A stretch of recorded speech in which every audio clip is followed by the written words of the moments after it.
नमस्कार दोस्तों, मैं गोविंद मारवाल और आज के इस सेशन में हम चर्चा करेंगे गोलीय उत्तल पृष्ठ पर अपवर्तन को लेकर। तो इसके लिए सबसे पहले हम इसका रे डायग्राम बनाते हैं। तो देखिए, ये मैंने एक उत्तल पृष्ठ बनाया इस तरीके से, ठीक है। ये मैंने इसका सपोज मुख्य अक्ष बना दिया। ये इधर माध्यम फर्स्ट, इसको लिख दूंगा मैं माध्यम वन, और इधर लिख दिया मैंने माध्यम 2। इसका अपवर्तनांक n1 है और इसका अपवर्तनांक माना मैंने n2 है, ठीक है। अपवर्तनांक को n1 इधर और इधर हमारे पास अपवर्तनांक है n2। ये हमारे पास सपोज यहाँ कोई ऑब्जेक्ट था पॉइंट ओ पे, इस ऑब्जेक्ट का जो इमेज है वो हमें कुछ इस तरीके से प्राप्त हो रहा है। ये ऑब्जेक्ट था O और इसका हमारे पास इमेज बना I, यहाँ पर O for object, I for image. इसका वक्रता केंद्र में यहाँ मान लेता हूँ कहीं, तो इस दर्पण के ऊपर मैं यहाँ अभिलंब डालना चाहता हूँ। तो अभिलंब जो है हमेशा वक्रता केंद्र से गुजरता है इस तरीके से।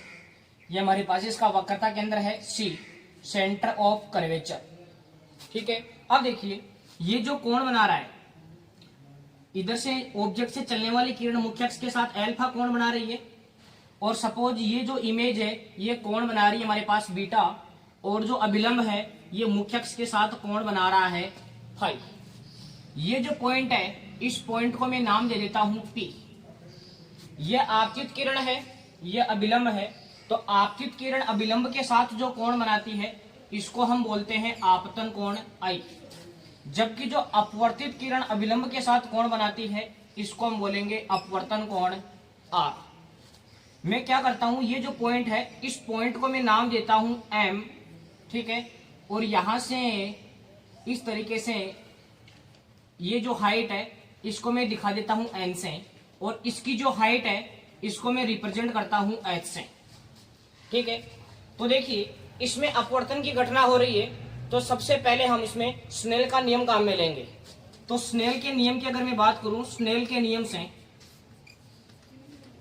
तो स्नेल का नियम होता है कि आपतन कोण की ज्या मतलब sine I upon sine R equal to हमारे पास बनेगा N2 अपॉन N1। दूसरे वाले माध्यम का अपवर्तनांक बटा पहले वाले माध्यम का अपवर्तनांक। पहले वाले माध्यम का अपवर्तनांक है N1, ठीक है। तो साइन I बटा साइन R इक्वल टू बना N2 बटा N1। देखिए, अगर मैं यहाँ बात करूं अल्प कोणों की, कि अल्फा I और R के मान बहुत ही छोटे हैं, अल्प कोणों के लिए साइन थीटा जो है वो लगभग थीटा ही होता है। अल्प कोणों के लिए साइन थीटा लगभग क्या होता है, थीटा। मतलब एक तरीके से साइन I जो है वो तो हमारे पास इसके हिसाब से क्या बन जाएगा I, और जो साइन R है वो हमारे पास लगभग क्या बन जाएगा R। ये देखिए, मैंने कहां से लिखा कि अल्प कोणों के लिए साइन थीटा लगभग थीटा होता है। ये बात मैंने कहां से लिखी, देखिए आप, अल्प कोणों का मतलब जैसे मैं 0 डिग्री की बात करूं तो साइन 0 डिग्री की वैल्यू हमारे पास कितनी होती है, 0। तो एक तरीके से थीटा हमारे पास थीटा ही बन रहा है। तो याद रखेंगे कि अल्प कोणों के लिए साइन थीटा लगभग थीटा होता है। मतलब साइन I को मैं I लिख सकता हूं और साइन R को क्या लिख सकता हूं, R लिख सकता हूं। तो देखिए, ये वाली समीकरण हमारे पास क्या बन जाएगी, ये वाली समीकरण बन जाएगी I अपॉन R बराबर N2 बटा N1। ये हमारे पास बन गया I अपॉन R बराबर बन गया N2 upon N1। I upon R equal to N2 upon N1। मैं इसको क्रॉस मल्टीप्लाई कर लेता हूं, तो I जो है वो N1 से गुणा हो जाएगा और R जो किससे गुणा हो जाएगा, N2 से गुणा हो जाएगा। तो देखिए, I जो है वो हमारे पास गुणा हो जाएगा N1 से, और जो R है ये गुणा हो जाएगा N2 से। अब देखिए, इसमें हम एक थ्योरम काम में लेंगे कि किसी त्रिभुज में किसी एक बहिष्कोण का मान शेष दो अंतराभिमुख कोणों के योग के बराबर होता है। किसी त्रिभुज में किसी एक बहिष्कोण का मान शेष दो अंतराभिमुख कोणों के योग के बराबर होता है। तो कौन सा त्रिभुज की बात कर रहे हैं हम बात कर रहे हैं त्रिभुज PCO की। अगर मैं बात करूं त्रिभुज PCO में, इसमें बहिष्कोण कौन सा बन रहा है, I। तो जो बहिष्कोण का जो मान है वो शेष दो अंतराभिमुख कोणों के योग के बराबर होता है। तो किसके किसके बराबर होगा, अल्फा प्लस फाई के। तो आई बराबर लिख दूंगा मैं अल्फा प्लस फाई। ठीक है, इसको समीकरण नंबर 1 कह देंगे, इसको बोल देंगे समीकरण नंबर 2। ठीक है, अब देखिए इसी तरीके से हम आर को भी परिभाषित करेंगे। तो इस त्रिभुज को देखिए पीसीआई, त्रिभुज पीसीआई में, त्रिभुज पीसीआई में इसमें बाहर की तरफ कौन सा कोण बन रहा है? अल्फा। तो अल्फा किसके किसके योग के बराबर होगा? आर प्लस बीटा के।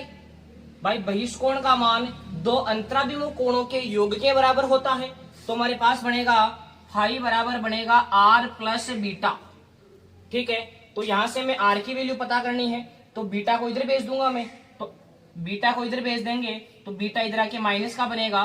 तो phi minus beta equal to हमारे पास क्या बना? आर। इसको बोल दिया मैंने इक्वेशन नंबर 3। तो हम क्या करेंगे, ये जो आई की वैल्यू और जो आर की वैल्यू है वो दोनों यहाँ पुट कर देंगे। तो ये हमारे पास बनेगा आई, सॉरी आई की जगह आई की वैल्यू लिखेंगे हम alpha plus phi, alpha plus phi. ये तो किससे गुणा हो रहा है? n1 से, बराबर आर की वैल्यू हमारे पास क्या है? आर की वैल्यू यानी फाई माइनस बीटा। आर की वैल्यू है हमारे पास फाई माइनस बीटा। ये हमारे पास किससे गुणा हो रहा है? n2 से। ये गुणा हो रहा है n2 से। हम क्या करेंगे, दोनों को अंदर गुणा कर लेंगे। n1 को इससे भी गुणा कर देंगे, इससे भी गुणा कर देंगे, इसी प्रकार इधर भी करेंगे। तो देखिए एल्फा n1 बन गया हमारे पास, ये बन गया एल्फा n1। ठीक है, प्लस ये बन गया हमारे पास फाई n1 इक्वल्स टू ये हमारे पास बन गया फाई n2 माइनस ये इससे गुणा होगा तो ये हमारे पास बन गया बीटा n2। इसको मैंने बोल दिया इक्वेशन नंबर 4। अब हमारा टारगेट रहेगा अल्फा बीटा और जो फाई है इनको परिभाषित करना, अल्फा बीटा और फाई को परिभाषित करना। तो देखिए मैं ये त्रिभुज लेता हूं, त्रिभुज पी ओ पी एन, त्रिभुज, त्रिभुज कौन सा? ओ पी, या ये ले लो त्रिभुज ओ पी एम। ठीक है, त्रिभुज ओ पी एम, त्रिभुज ओ पी एम में, ओ पी एम, इसमें परिभाषित करूंगा मैं टेन एल्फा। ठीक है, टेन एल्फा। तो टेन थीटा का फॉर्मूला होता है लंब बटा आधार। तो लंब तो कौन सा है इसके अंदर? पीएम। लंब तो कौन सा है इसके अंदर? पीएम बटा इसका आधार कौन सा हमारे पास? ओएम। इसका आधार है हमारे पास ओएम। अल्प कोणों के लिए, अगर छोटे कोणों की बात हो तो अल्प कोणों के लिए टेन एल्फा को मैं केवल एल्फा लिख सकता हूं। टेन एल्फा भी लगभग एल्फा के बराबर ही होता है। तो ये हमारे पास बना alpha equals to P M upon O M. ठीक है, इसी प्रकार हम परिभाषित करेंगे टेन बीटा को और टेन फाई को। ठीक है, तो देखिए अगर मैं बात करूं टेन बीटा की, तो टेन बीटा इक्वल्स टू इसको बोल देंगे समीकरण नंबर 5। टेन बीटा, तो टेन बीटा के लिए हम कौन सा त्रिभुज लेंगे? ये वाला पी एम आई। कौन सा त्रिभुज लेंगे हम? त्रिभुज पी एम आई में इसमें परिभाषित कर देंगे टेन बीटा, वही लंब बटा आधार से। लंब तो हमारे पास है पी एम और आधार हमारे पास है एम आई। तो ये हमारे पास बन गया पी एम अपॉन क्या बना ये एम आई। इसको बोल दिया समीकरण नंबर 6। इसी प्रकार देखिए हमें फाई को भी परिभाषित करना पड़ेगा। तो फाई की डेफिनेशन हम कौन से त्रिभुज से देंगे? त्रिभुज पी एम सी में, त्रिभुज पी एम सी में देखिए वही टेन फाई। तो टेन फाई इक्वल्स टू वही लंब बटा आधार से क्या बनेगा? P M upon M C. तो ये हमारे पास बन गया पी एम अपॉन एम सी।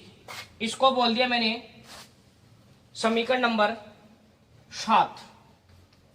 ठीक है, अब देखिए अगर मैं यहां अल्प कोणों की बात करता तो टेन बीटा हमारे पास लगभग बीटा ही बनता। तो यहां इस समीकरण को मैं ये भी लिख सकता हूं अल्प कोणों के लिए।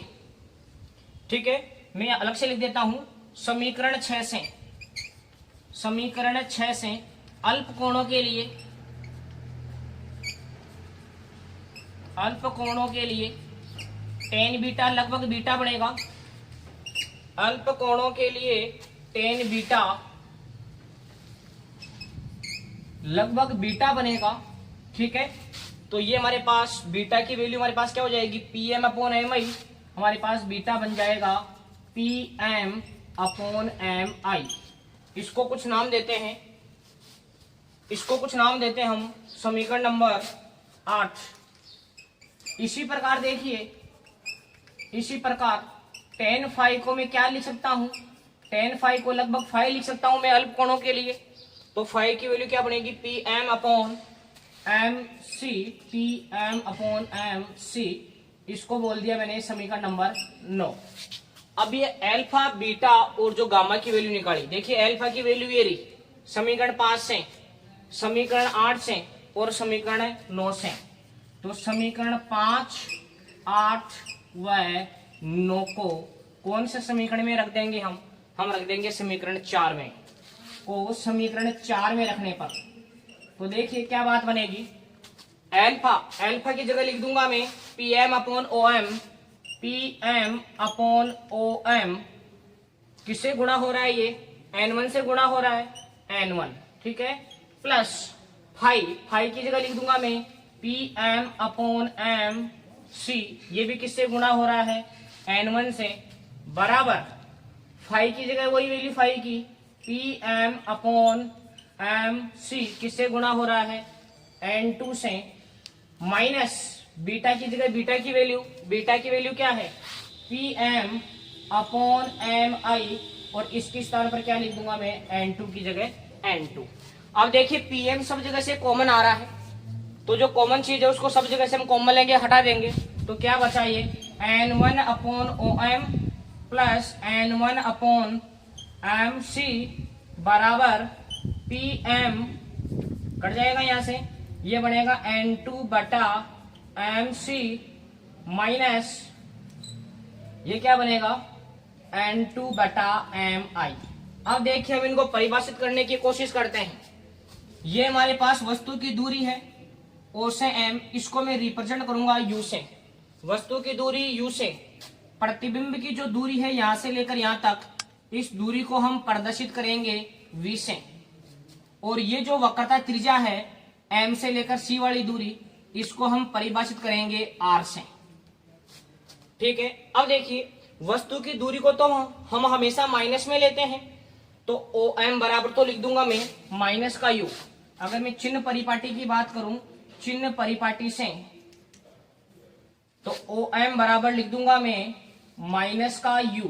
अब देखिए ये जो MI दूरी है इसको मैं लिख रहा हूं V से, तो हम चेक करेंगे कि प्रतिबिंब लेफ्ट हैंड की ओर जा रहा है कि राइट हैंड की ओर जा रहा है, तो हमें नजर आ रहा है कि प्रतिबिंब राइट हैंड की ओर जा रहा है, तो प्लस का V ही काम में लेंगे हम। अगर लेफ्ट हैंड की ओर जाता तो माइनस का V लगाते, लेकिन राइट हैंड की ओर जा रहा है तो प्लस का V, तो MI इक्वल टू लिख दूंगा मैं प्लस का V, MI इक्वल टू लिख दूंगा मैं प्लस का V।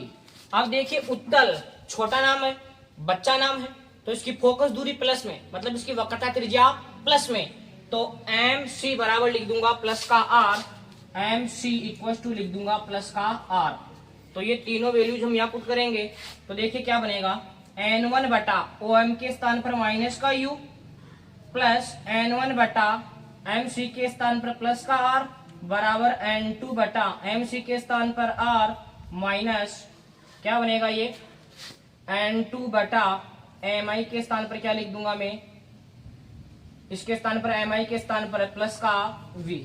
अब देखिए ये जो R वाली टर्म है इसको इधर ले जाओ और इस टर्म को इधर ले आओ, तो देखो क्या बना माइनस N1 अपॉन U, इसको इधर लाएंगे, प्लस का N2 बटा V इक्वल टू N2 बटा R माइनस ये इधर चला जाएगा तो माइनस का बनेगा N1 बटा क्या बन गया R। तो किसी गोलीय उत्तल पृष्ठ से अपवर्तन का फॉर्मूला यही होता है दोस्तों, minus N1 upon U plus N2 बटा V इक्वल टू N2 बटा R minus N1 upon R। या फिर हम इन दोनों में से अगर R कॉमन करें, अगर इन दोनों का अगर हम R कॉमन करें तो हम इस तरीके से भी लिख सकते हैं कि N2 बटा V, इसको पहले लिख दिया, फिर ये माइनस वाला बाद में लिख दूंगा, N1 upon U equal to R common कर लेंगे तो यहाँ से हमारे पास बन जाएगा n2 माइनस क्या बन जाएगा ये n1। तो किसी गोलीय उत्तल पृष्ठ से अपवर्तन का फॉर्मूला यही होता है n2 बटा v minus n1 upon U equal to n2 minus n1 upon r, जहाँ n1 प्रथम माध्यम का अपवर्तनांक है, n2 द्वितीय माध्यम का अपवर्तनांक है, u ऑब्जेक्ट की दूरी है, वस्तु की दूरी है, और v प्रतिबिंब की दूरी है, और r हमारे पास है इस उत्तल पृष्ठ की वक्रता त्रिज्या। तो इस प्रकार हमने चर्चा की गोलीय उत्तल पृष्ठ से अपवर्तन को लेकर। आई होप कि आपको ये डेरिवेशन क्लियर हुआ होगा। फिर मिलते हैं एक नए वीडियो के साथ। Thank you. जय हिंद।